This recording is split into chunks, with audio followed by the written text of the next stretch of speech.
ایک علمی دلیل ہم نے آپ کے سامنے رکھی ہے, اگر آپ کو سمجھ آتی ہے گائے اویلیبل ہے تو آپ گائے کی قربانی کریں, قربانی کے لیے گائے کر لیں. تو آپ پورا سال کٹا کھائیں, آپ کو کس نے منع کیا؟ آپ کے نزدیک, ہمارے نزدیک کٹے کی قربانی نہیں ہوتی. قربانی نہیں ہو رہی, مطلب کہ آپ کے نزدیک کوئی کٹا کر رہا تو وہ قربانی, اس قربانی نہیں لگ رہی, وہ ویسے حلال ہو گیا, صدقہ ہو گیا, ہاں, لیکن وہ قربانی کے قبول نہیں طور پہ قبول ہے. وہ یہ وہی بات ہے, کوئی ہرن کرے اور کیا یہ بکرے, اچھا ہرن کی شکل بکرے سے نہیں ملتی. اچھا میں نے اس پہ بھی آنا تھا, میں نے دیکھا کہ بہت سے لوگ ہرن, بارہ سنگا اس کی نمائش بھی کرتے ہیں اور اس کی قربانی شروع کروا. اب آپ یہ بات بتائیں کہ ہم نے کٹے کی قربانی کو جائز قرار دیا تو لوگوں نے ہرنوں کی قربانی شروع کر دی. پاکستان کے اندر بعض لوگوں نے ہرنوں کی قربانی پچھلے سال کی ہے, 12 سنگے کی قربانی ہوئی ہے, اور بہت سے مختلف نایاب جانور. آپ مجھے یہ بتائیں کہ 12 سنگا بکری کی قسم ہے یا بھیڑ کی قسم ہے یا دمبے کی قسم ہے یا ہرن کی قسم ہے؟ اس کا مطلب ہے پھر اگر آپ یہ باب مفتوح کرنا چاہتے ہیں تو آپ ہر حلال, پھر آپ ہر گوشت والے کو کیوں منع کر رہے ہیں؟ پھر آپ گھوڑے کی قربانی کے کیوں خلاف ہیں؟ لومڑی جو مرضی, نہیں لومڑی تو حرام جانور ہے نا, میں کہتا ہوں جو جانور حلال ہے اور ٹھیک, یعنی گھوڑا تو حلال ہے نا, تو گھوڑے کی قربانی کیوں نہیں ہوتی؟ گھوڑا, ہرن, 12 سنگا, پھر آپ یہ رستہ کھول دیں اور دنیا کا ہر حلال جانور حلال کر لیں, ہر گوشت کو بھی حلال کریں, دنیا کا ہر حلال جانور حلال ہے. اچھا علامہ صاحب مجھے بتائیں کہ جو لوگ یہ قربانی کرتے ہیں کٹے کی, ان کے پاس منطق یا دلیل کیا؟ ظاہری بات ہے ان کے پاس بھی تو کوئی نہ کوئی علمی دلائل یا کچھ نہ کچھ تو ہوگا. ان کے پاس 2 بڑے دلائل ہیں, ان میں سے ایک وہ بھی ہمارے فیور میں جاتا ہے. وہ کہتے ہیں جی رسول اللہ کے دور میں نہیں تھی, صلی اللہ علیہ وسلم. یہ دلیل ہمارے حق میں جاتی ہے کہ رسول اللہ کے دور میں نہیں تھی, تو رسول اللہ یہ مانتے ہیں کہ رسول اللہ یا صحابہ نے کبھی نہیں کی, یہ وہ مانتے ہیں کہ بھینس ذبح نہیں کی. اچھا پھر دوسری بات کہتے ہیں جاموس جو ہے نا, لغت میں لکھا ہوا ہے کہ گائے کی ایک قسم ہے. اب مجھے بتائیں جاموس اور بقرہ میں کتنا فرق ہے؟ جاموس کو اگر ٹرانسلیشن کریں گاؤ میش, جس کو بھینس کہا جاتا ہے, جاموس ہی بھینس میں آیا نا اردو میں, عربی سے یہ آیا یہ لفظ بھی, تو نام بھی الگ ہے, اس کے مذکر مؤنث کا نام بھی عربی میں الگ ہے, اس کے مذکر مؤنث کا نام بھی الگ ہے, تو اس کو ایک ہی قسم سمجھنا یہ بات ویلڈ نہیں ہے. ہاں ان کی دلیل یہ ہے گائے سے شکل ملتی ہے, یہ گائے ہی کی قسم ہے, پہلی دلیل. دوسری بات یہ ہے کہ وہ ایک یہ دلیل دیتے ہیں, ایک دلیل اور بھی علمی طور پہ وہ دیتے ہیں کہ رسول اللہ صلی اللہ علیہ وسلم نے صدقہ فطر میں 4 نوع کی بات کی تھی, چاول کی, جو کی, تو آپ نقدی بھی تو دیتے ہیں. حالانکہ ان کی یہ دلیل ان کے خلاف اس لیے ہے کہ رسول اللہ کے دور میں یہ جنسیں بطور نقد بھی استعمال ہوتی تھی, اس لیے ہم نقدی میں صدقۃ الفطر کے قائل ہیں. تو یہ دلیل اس کی نہیں بنتی کہ جی وہ چونکہ گائے سے شکل ملتی ہے. مجھے ایک بات بتائیں, یہ مسئلہ تو تب پیش آنا چاہیے اصلاً, آپ سے میں پوچھتا ہوں, اگر ملک میں گائے ختم ہو گئی ہو. اور میں یہ پوچھنا چاہ رہا ہوں کہ جب قرآن پاک میں جن 8 جوڑوں کا لکھا گیا ہے, میرا تو ذاتی طور پر یہ خیال ہے کہ آپ سب سے پہلے انہی کو ترجیح دے. بات ہے تب اگر خدا نہ خواستہ پوری دنیا سے گائے ختم ہو جائے گی, پھر آپ کٹا کے بارے میں علماء کو بٹھا دیں. آپ کبھی کٹا کر سکتے ہیں قربانی میں؟ کٹا جب اللہ تعالیٰ نے دیکھیں, مجھے ایک بات علی بھائی, جس چیز میں شک ہو وہ ہم کیوں کریں؟ ہاں ان لوگوں نے کہہ دیا کہ منع نہیں, اب ہم نے کرنا ہے. ہاں یہ بات ہے, یہ ہمارے معاشرے کا المیہ ہے. میں نے تو اسی لیے پہلے بھی کہہ دیا تھا, یہ بعض احناف کے جو متشدد علماء وہ یہ سمجھتے ہیں یہ جی اہل حدیث اور حنفیوں کی لڑائی ہے. قطعاً یہ لڑائی نہیں. اہل حدیث میں اب آپ کو بتاتا ہوں, ایسے اسکول آف تھاٹ اہل حدیث میں موجود ہے جو کٹے کی قربانی کو جائز سمجھتے ہیں. اچھا اہل حدیث میں بھی ہے, اور احناف میں بھی ایسے لوگ موجود ہیں جو کٹے کی قربانی کو ناجائز سمجھتے ہیں. تو بنیادی طور پہ یہ مسئلہ ایک علمی نوعیت کا ہے, لیکن اس کو ٹسل بازی کی وجہ سے اس کو پاپولرٹی زیادہ دی دکھانے کے لیے کہ بھائی ہم کر رہے ہیں, ہماری تو قبول ہو رہی ہے, ہمارے تو کٹے کی بھی قربانی قبول ہو رہی ہے. اچھا چلیں کٹے اور بھینسے سے آگے نکلتے ہیں. کٹے کا آپ نے قربانی کا کٹا کھول دیا. قربانی کا کٹا کھول دیا. اچھا علامہ صاحب مجھے اب یہ بتائیں کہ جیسے آپ نے بتایا کہ 8 جوڑوں کا ذکر کیا گیا ہے, میل اور فیمیل کا. ہمارے ہاں فیمیل کی قربانی نہ دیکھی جاتی ہے, اور ایسے لگتا ہے لوگوں کو کہ شاید یہ جائز ہی نہیں ہے. یہ کیا مقصد ہے, مطلب کہ یہ کلچر کیوں ہے؟ علی حمزہ بھائی بنیادی طور پہ اس کی وجہ ایک حدیث ہے. رسول اللہ صلی اللہ علیہ وسلم نے فرمایا دودیل جانور, دودھ دینے والے جانوروں سے اجتناب کرو. لیکن اس کا مطلب یہ نہیں کہ وہ جائز نہیں ہوتے. صرف پاکستان کے اندر آج سے 8 سال پہلے گائے میں سے مؤنث کو پریفرنس دی جاتی تھی, گائے کی نسل میں سے. بکریاں واقعی نہیں ہوتی, بیڑے بھی نہیں ہوتے, اونٹنیوں سے بھی لوگ اجتناب کرتے. پاکستان میں میل کلچر موجود ہے, لیکن عربوں میں یہ کلچر نہیں ہے. بکری بکرے کو برابر سمجھا جاتا ہے, بیڑ اور یعنی نر مادہ کو برابر سمجھا جاتا ہے. یہ پاکستان میں کلچر ہے خاص سوچ کی وجہ سے کہ یہ دودھ دینے والے جانوروں سے اجتناب کرنا چاہیے. اور ویسے یہ رسول اللہ صلی اللہ علیہ وسلم کی انسٹرکشنز بھی ہیں کہ ایک جانور دودھ دے رہا ہے، بچے دے رہا ہے، تو کوئی بیوقوفی ہوگا اسی کو ذبح کر دے.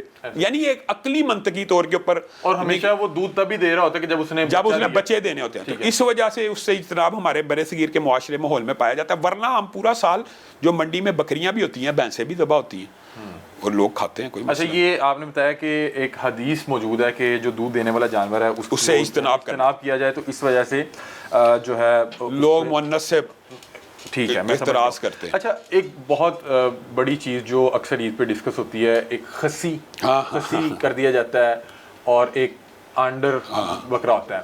اب پہلے مجھے بتائیں کہ جو یہ خسی کیا جاتا ہے، یہ کیا بکرا زخمی ہو جاتا ہے؟ بنیادی طور پہ یہ جو مسئلہ ہے نا، یہ اہل سنت اور شیعوں کے مابین ایک معرکۃ الاراء اختلافی، جو آپ نے ابھی بات کی ٹسل والی بات ہے. خسی جو جانور ہے وہ اہل سنت کے ہاں عیب نہیں ہے.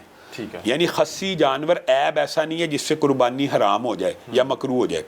جبکہ شیعوں کے ہاں جو خسی ہے وہ عیب ہے. وہ کہتے ہیں آنڈل نہیں ہونا چاہیے، یعنی نیچرل اس کی جو اللہ رب العزت نے اس کو دیا وہ صلاحیت بچے پیدا کرنے کی، تو وہ اس کو خسی کیوں کیا جاتا ہے؟ یہ رسول اللہ صلی اللہ علیہ وسلم کے دور سے معاملہ چلا آ رہا ہے علی بھائی، یہ آج کا نہیں ہے. اچھا ہاں، یہ بات اگر یہ بات سمجھ آ جائے، رسول اللہ صلی اللہ علیہ وسلم نے خود 2 چتکبرے خسی مینڈوں کو ذبح کیا، یہ حدیث صحیح ہے. اس کے اوپر بعض علماء نے اختلاف کیا کہ یہ جی حدیث ضعیف ہے وغیرہ. رسول اللہ صلی اللہ علیہ وسلم کی دیگر حدیث ملائی جائیں تو خسی کیا کیوں جاتا ہے جانور کو؟ پہلی بات، گوشت کی کوالٹی اچھی لینے کے لیے. یہ بات ذہن میں رکھیں. جو آنڈل یا جن کو ہم کہتے ہیں کہ بدبودار جانور ہوتے ہیں، وہ بکرا جس کو کہتے ہیں معاشرے میں عرف عام میں، وہ یہ ہوتا ہے اپنا یورین وغیرہ پیتا ہے. اس کی وجہ سے اس کی گوشت میں بدترین بدبو پیدا ہوتی ہے. اب اپنا یورین پی جا رہا ہے اور آپ اس کے قریب سے بھی گزریں گے، آپ کو بدبو، وہ کسی بھی گھر میں آئے گا، پورے محلے کو اور بدبو بھی پھیل جاتی ہے. تو بہترین گوشت کی کوالٹی لینے کے لیے، اس کی بدبو سے بچنے کے لیے جانوروں کو بچپن میں خسی کر دیا جاتا ہے. اس کی وجہ سے اس کے گوشت میں بدبو نہیں آتی. اور دوسری بات ہے، اس کے گوشت میں نشو و نما بہت تیز ہوتی ہے، یعنی گوشت زیادہ بڑھتا ہے.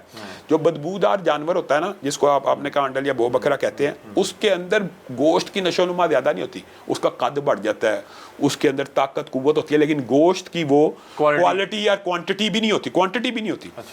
تو گوشت کی بہترین کوالٹی لینے کے لیے خسی کرنا یہ عیب مانے نہیں ہے قربانی سے، کیونکہ رسول اللہ صلی اللہ علیہ وسلم نے خود 2 خسی چتکبرے مینڈے قربان کیے. اب اختلاف ہونا نہیں تھا چاہیے، لیکن اہل تشیع کے ہاں یہ ایک عیب ہے. اور وہ کہتے ہیں جس طرح اہل سنت کے ہاں کان کا کٹا ہونا، یہ ابھی آگے جا کے بات کرتے ہیں کہ عیب کون کون سے. وہ کہتے ہیں اگر کان کا کٹا ہونا عیب ہے تو ایک جانور کو نمرد بنا دیا گیا ہے، وہ تو اس کو ہجڑا کہتے ہیں. ریپروڈکشن ہی نہیں کر پا، وہ اس کو ہجڑا کہتے ہیں ہجڑے کی قربانی کرتے ہیں اہل سنت. خسی بکرے کو کہتے ہیں کہ ہجڑا بکرا. ہاں، تو یعنی وہ تو تنزن کہتے ہیں، مطلب کہ وہ بھی ٹسل بن گئی. ہاں، وہ ٹسل ہے، وہ 100% اہل تشیع میں دیکھا کہ وہ جو ہے وہ خسی نہیں کرتے، وہ ان کے نزدیک عیب ہے. ٹھیک ہے، ان کے نزدیک تو عیب ہے نا. صحیح.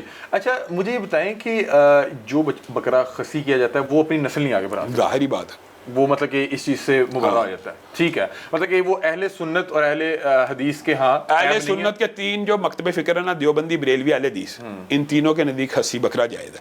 صرف اہل تشیع کے نزدیک. ٹھیک ہے. اچھا، یہ آنڈر اور خسی سے آگے اس پہ کنٹینیو کر لیتے ہیں کہ کون سا جو عیب ہے جو اگر ہو تو قربانی نہیں ہو سکتی. یہ ایک حدیث میں 4 عیبوں کا ذکر ہے، ایک حدیث میں 2 کا. کل ملا کے آپ سمجھیں یہ 7 عیب ہوتے ہیں. ٹھیک ہے. ایک کان کا کٹا ہونا، ایک سینگ کا کٹا ہونا، اور اس کے اندر صحابہ کا اجماع ہے کہ کان کا کٹا ہونا یہ نہیں کہ ہلکا سا ٹک ہے تو وہ آدھا کٹا ہو یا آدھے کے برابر قریب تر کٹا ہو، سینگ آدھا ٹوٹا ہوا ہو یا آدھے کے قریب. یہ 2 عیب ایک حدیث میں آگے. باقی 4 جو عیب ہیں وہ ایک حدیث میں موجود ہیں کہ جانور لنگڑا نہ ہو، جانور کانا نہ ہو، ایسی بیماری نہ ہو جو دیکھنے سے نظر آئے، اور چوتھا عیب یہ ہے اتنا کمزور نہ ہو کہ اس کی ہڈیوں میں گودا نہ ہو. یہ 4 چیزیں ایک حدیث میں ہیں. وہ کان کٹا ہونا، سینگ کٹا ہونا دوسری حدیث میں. کل عیب 6 ہو گئے. 7واں عیب علماء نے اس میں یہ ڈالا ہے ان عیبوں سے کوئی بھی بڑا عیب ہوگا تو وہ آٹومیٹیکلی اس میں شامل ہے. یعنی یہ کل 7 عیب ہیں. اگر ایک جانور کانا ہے، اس کی قربانی نہیں ہے تو اندھے کی ہو سکتی ہے نہیں، مطلب یعنی جس کی دونوں آنکھیں حرام ہیں. اگر ایک آنکھ کی نہیں ہونی تو کانے کی نہیں ہے تو دونوں، اگر ایک لنگڑے کی نہیں ہونی تو 2 کا. یہ بات ہے. یہ یعنی 7 کل عیب بن گئے. کانا ہو، لنگڑا ہو، بیماری نظر آ رہی ہو. بیماری نظر آنے میں سکن ڈیزیز شامل ہے. تو بنیادی طور پہ علی بھائی یہ 7 وہ عیب ہیں، یعنی 6 جو حدیث میں بیان ہوئے اور 7واں وہ جو ان سے بڑا ہو. تو لامحالہ طور پہ وہ سارے کے سارے جو جانور ہیں ایک کانا مطلب کہ دونوں ہی آنکھیں نہیں ہیں تو بالکل اگر ایک لنگڑا تو چاروں ہی نہیں ہے تو وہ تو ظاہری بات ہے. اگر ہڈیوں میں گودا نہیں ہے تو وہ حرام ہے. تو بالکل ہی کمزور اور لاغر ہو تو وہ بالکل یعنی وہ اس کی قربانی نہیں ہوگی. اچھا ابھی آپ نے سینگ کا بتایا کہ اگر سینگ ٹوٹا ہو اس طرح نہیں کہ بالکل آدھے سے زیادہ ٹوٹا اور پتہ لگ رہا ہو کہ یہ باقاعدہ طور پہ ٹوٹ گیا ہے تو وہ قربانی نہیں لگ سکتا. لیکن اس سے جانور حرام نہیں ہوتا. ایک قربانی کا ہاں قربانی کی شرائط اللہ تعالیٰ نے کچھ بلند رکھی ہوئی ہے. حلال حرام کی بحث نہیں, افضل چیز قربانی کریں یہ بات ہے بنیادی. مطلب کہ وہ مکمل طور پہ صحت مند ہو, خوبصورت ہو, اللہ کے سامنے پیش ہونی ہے تو یعنی ایک. اچھا بہت سے لوگ میں نے بھی دیکھا ہے کہ وہ جان بوجھ کے سینگ کٹوا دیتے ہیں. ابھی میں حال ہی میں ہو کے ہوں, وہ بتا رہے ہیں کہ آپریٹ کروایا اب سینگ ہے ہی نہیں, وہ قاعدہ طور پہ کونے کر دیتے ہیں. ہاں اور اس کی وہ قیمت الٹا زیادہ مانگ رہے ہوتے ہیں جو قربانی کے اوپر لگتا ہی نہیں. اچھا جس میں آپ کو ایک بات بتاتا ہوں, پھر وہی بات یہ میں نے پہلے کہا آدھا سینگ کاٹنے والے کی قربانی نہیں, تو اگر پورا کاٹا ہو تو پھر تو بالکل ہی نہیں نہ ہوگی. وہ کہتے ہیں یہ ٹوٹا نہیں, ہم نے خود کاٹا, خوبصورت زیادہ ہو گیا. اچھا یہ کس نے کہا کہ ٹوٹا شرط, آدھا سینگ کوئی کاٹ دے یا آدھے سے کم کاٹ دے, کوئی مسئلہ ہو تو اس کی تو قربانی کی جاتی. اگر آدھے سے زیادہ کٹا ہو تو اس کی نہیں ہے, تو پورا کٹا ہو کیسے ہو سکتی ہے؟ اس کا مطلب یہ ہے کہ پورا کٹے ہونے والے سینگ والے کی بھی قربانی نہیں. میں تو لوگوں کو یہ مشورہ دیتا ہوں, خاص طور پہ یہ مسئلہ کس میں ہے, گائے میں ہے. جو کونے بکرے ہوتے ہیں نا بغیر سینگ کے, وہ پتہ لگ جاتا ہے وہ جینون ہے, وہ جینون ہے, وہ راجن پوری یا مختلف بریڈیں ہیں, اور ان کے بچوں کے بچپن سے ہی سینگ, اور وہ ہوتے ہی نہیں, وہ ہوتے ہی نہیں. یہاں پہ گائے کے سینگ آپ کو باضابطہ طور پہ نظر آ رہے ہوتے ہیں, لیکن وہ انہوں نے میں آج منڈی گیا ہوں تو وہ صاحب بتا رہے ہیں کہ ہم نے اس کو آپریٹ کروا کے اس کے سینگ, اب آپ وہ جانور قربانی کے لیے اہل نہیں. یہ تو یہ عام ہے, یہ پوری منڈی. اچھا وہ آپ بتائیں وہ سینگ کیوں کاٹتے ہیں آپ کے خیال میں؟ کیونکہ ان کی نگہداشت, ان کو پالنا پوسنا آسان ہوتا ہے. سینگ والے جانور کی پرورش مشکل ہوتی ہے. آپ بات سمجھیں, وہ گائے کے سینگ کیوں جڑ سے کاٹ دیتے ہیں؟ گائے لڑے گی, ایک دوسرے کو زخمی کرے گی, ہماری قربانی کے جانور مال مویشی جو ہیں وہ عیبدار ہو جائیں گے. سینگ اگر گائے ایک دوسرے کو مارے, زخمی کر دے, ٹانگ ٹوٹ جائے, لنگڑے کی قربانی, تو وہ جڑ سے کاٹ کے الٹا لوگوں کو بے وقوف بناتے ہیں. اب میرے پہ ڈاکٹر عرفان والا فتویٰ نہ لگ جائے, یہ قربانیوں کی نہیں, قربانیوں کی قیمتیں کم. جو گائے, میرا مشورہ یہ ہے کہ کونی ہو یا جس کا سینگ ایسے ڈاؤٹ ہو, وہ کبھی نہیں لینی چاہیے, کیونکہ وہ پورا سینگ جڑ سے کاٹا گیا. میں تو لوگوں کو یہ کہتا ہوں کہ گائے کے جو سینگ ہے کٹے ہوئے نظر آئیں, کوئی نشان نہ, وہ جانور نہ لیں, بالکل نہیں لینا چاہیے. کیونکہ یہ بکرا ہو تو وہ لے لیں, بکرا کو پتہ لگ جاتا ہے کہ اس کے نہیں کاٹے ہوئے, لیکن گائے کا سینگ آپ کو ضابطہ نظر آ رہا تو وہ گائے خریدیں. اگر وہ بالکل رگڑ کے واش کیا ہوا ہے, صاف کیا ہوا ہے, تو وہ عیب شامل ہے جو سینگ کٹا ہے.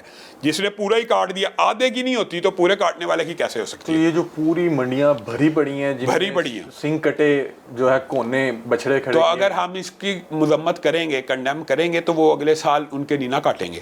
اب ان کے بک رہے ہیں, اور وہ لوگوں کو اس عیب کا پتہ ہی نہیں ہے. یہ قربانی کے اندر جو عیب رسول اللہ صلی اللہ علیہ وسلم نے بیان کی, یہ ان میں شامل ہے. سینگ کٹا کا تو بتایا ہوا ہے نا, اور یہ تو سینگ کٹا بھی, سینگ ٹوٹنے والا سے مراد سینگ کٹا ہوا ہے, یعنی آدھے سے زیادہ اگر سینگ کٹا ہوا یا آدھے کے قریب بھی کٹا ہوا ہے, وہ جانور قربانی کے لیے نہیں, یہ حلال ہے, لیکن قربانی کے لیے وہ قابل قبول نہیں ہے. اور آپ نے تو جڑ سے کاٹ نکال دیا, تو بالکل نہیں ویلڈ, وہ بالکل نہیں ویلڈ. قربانی اگر ہم سب مل کے ایسے جانوروں کی مذمت کریں, کنڈیم کریں, اور قربانی کے لیے ان کو جائز قرار نہ دیں, تو منڈیوں کی قیمتیں بھی کم ہوں گی, اور اگلے سال وہ سینگوں والے جانور بھی لے کے آئیں گے. تمام احباب جو بھی قربانی لینے جا رہے ہیں اور وہ قربانی خریدنے کا ارادہ رکھتے ہیں, جانور خوبصورت وہ ہے جو اپنی اوریجنل حالت میں ہوں. بے شک یہ نہیں ہے کہ کسی کو آلٹر کیا ہو, کسی کے سینگ کاٹ دیے جائیں. آپ باقاعدہ طور پہ جب بیل لینے جائیں گے, جس کو کونا بنایا گیا ہوگا, آپ جائیں گے تو اس کے وہاں پہ سینگ کے باقیات اور اثرات موجود ہوں گے, اور وہ خود بتا بھی دیں گے. آج ہم نے ایک صاحب کا کیا, انہوں نے کہا کہ ہم اس کو نکلوا دیتے ہیں اور یا آپریٹ کروا دیتے ہیں, تو بتا رہے ہیں کہ آدھا سینگ کٹا جو ہو اس کی قربانی جائز نہیں ہے, تو جس کی آپ نے جڑ سے نکال دیا اس کی قربانی کیسے جائز ہو سکتی ہے. پروگرام میں وقت ہوا ایک بریک کا, کہیں مت جائیے گا. حفصہ ہمارے ساتھ موجود ہیں, علامہ صاحب, گفتگو کا سلسلہ یہیں سے شروع کریں گے. ابھی آپ سے ملتے ہیں بریک کے بعد. ناظرین, علامہ شام صاحب ہمارے ساتھ موجود ہیں اور ہم ان سے گفتگو کا سلسلہ وہیں سے ایک بار پھر سے شروع کرتے ہیں.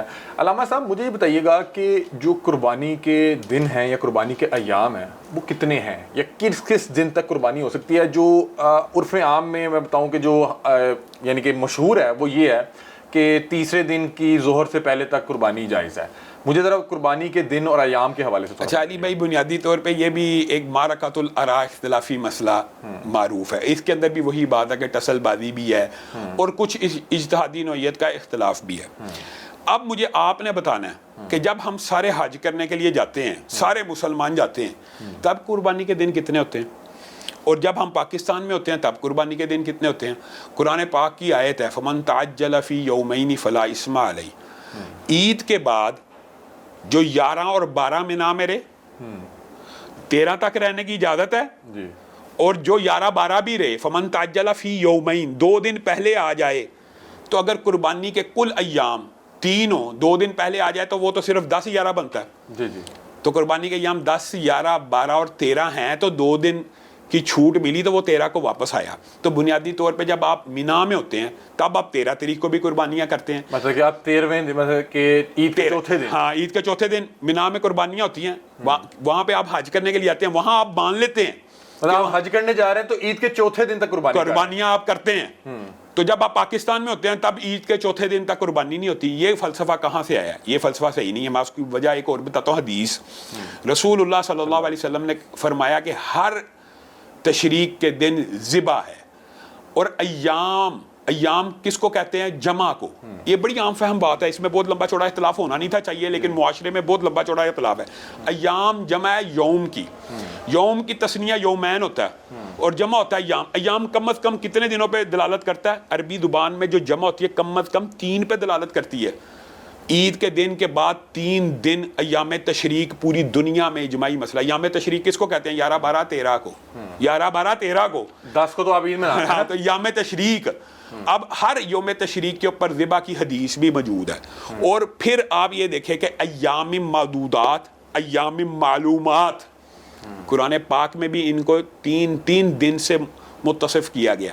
عید کے بعد، عید کے بعد 3 دن. مطلب آپ یہ کہہ رہے ہیں یوم النحر تو شامل نہیں نہ ہوتا ایام تشریق میں یا معدودات میں. وہ تو دن عید کا دن تو نہیں ہے. یہ تو ایک عام فہم لاجک. اچھا، میں آپ سے بات کر رہا ہوں کہ میں یہ عام لوگوں کو سمجھنے کے لیے کہ آپ یہ کہہ رہے ہیں کہ 4 دن تک عید کی جو ذبح کی اجازت ہے وہ 4 دن تک ہے. یہ ہمارے معاشرے کا عرف ہے کہ ہم 3 دن تک کرتے ہیں. اس تیسرے دن بھی بتایا گیا کہ بس آپ نہیں، لیکن مغرب تک آپ قربانی کریں، تیسرے دن کوئی مسئلہ نہیں. وہ لوگ اس لیے کہتے ہیں کہ عصر کے وقت چھری پھیر دو. یہ تو ایک چلو عرف ہو گیا نا معاملہ کہ یار مغرب تک، جن کے نزدیک 3 دن قربانیاں، مغرب کے دن اگلا دن شروع ہو جاتا ہے نا اسلام میں. مغرب سے آپ کو پتا. لیکن آپ یہ کہہ رہے ہیں کہ عید کے چوتھے دن قربانی کرنی چاہیے. میں اللہ کے فضل و کرم سے آپ کو پتا ہے کہ اہل حدیث مکتبہ فکر چوتھے دن پاکستان میں قربانی کرتا ہے. ہمارے اپنے ادارے میں چوتھے دن قربانیاں ہوتی ہیں. حافظ محمد سلفی صاحب کراچی میں چوتھے دن اونٹ کی قربانی کرتے ہیں. تو یہ آپ یہ سمجھ لیں ایک ٹسل والی بات ہے. ہم یہ سمجھتے ہیں کہ سنت کا حیا ہونا چاہیے. سعودی عرب میں مینا کے اندر تو چوتھے دن قربانیاں ہو رہی ہیں، وہاں پہ آپ کو اعتراض نہیں ہے. سعودی عرب میں عید کے چوتھے دن بھی قربانی ہو رہی ہے. پوری دنیا میں ہوتی ہے. پاکستان میں کیوں نہیں ہو سکتی؟ تو پاکستان میں جب ہم کرتے ہیں یہ اس بات کے اوپر وہی بات ہے، ٹسل والی بات ہے. لیکن اس میں نا میں یہ بھی سمجھتا ہوں کہ یہ ٹسل نہیں ہونا چاہیے. یہ ایک اجتہادی رائے ہے. ویسے مجھے جہاں تک پتا ہے کہ بہت سے لوگوں کو عید کے چوتھے دن قربانی کے بارے میں علم نہیں ہے. لیکن ایک بات بتائیں، اللہ کے فضل و کرم سے جو سنتیں متروک ہے، یعنی جس سنت کو ترک کر دیا گیا، اس کا بھی حیا ہونا چاہیے کہ نہیں؟ معاشرے میں ہونا چاہیے. اب اہل حدیث مکتبہ فکر کے اندر آپ کو پتا ہے جنازہ اونچی آواز میں پڑھایا جاتا ہے. جی جی. اہل سنت باقی تو سارا ہلکی بات. تو اس کا مطلب ہے خاموشی سے پڑھانا بھی تو جائز ہے نا. ہم مانتے جائز ہے، ہم اونچی کیوں پڑھاتے ہیں آپ کے خیال میں؟ کہ ایک سنت کے علاوہ ایک اور بات کہ لوگوں کو دعائیں نہیں آتی. تو جب اونچی پڑے گا تو آمین تو کہہ سکیں گے، یا دعا کے ساتھ دعا زبان تو چلا لپ سنگ کر سکتے ہیں. آپ بات سمجھ رہے ہیں؟ تو اگر چوتھے دن قربانی کی سنت کا حیا ہم نہیں کریں گے تو کون کرے گا؟ تو چوتھے دن کے تک قربانی ہونی چاہیے اور اس کا ابلاغ ہونا چاہیے. اور یہ بھی وہی بات ہے. میں یہ بات ضرور کہنا چاہتا ہوں کیونکہ ہمارے پاکستان میں فقہ حنفی کی اکثریت ہے. وہ یہ سمجھتے ہیں یہ جی فقہ حنفیوں کی مخالفت نہیں. یہ بھی ایک اجتہادی نوعیت کا مسئلہ ہے. خود اہل حدیث میں بعض عالم 3 دن کو کہتے ہیں عرف ہے تو کر لو. اب معاشرے میں ایک عرف ہے چوتھے دن نہ کرو. یعنی اسی طرح حناف میں بھی چوتھے دن کی قربانی کے قائل لوگ موجود ہیں. تو ایک اجتہادی نوعیت کا مسئلہ ہو جب رسول اللہ صلی اللہ علیہ وسلم سے ثابت ہو، قرآن کی آیت سے ثابت ہے، اور آپ دیکھیں نا فمن تعجل فی یومین سے ثابت ہے. کوئی حاجی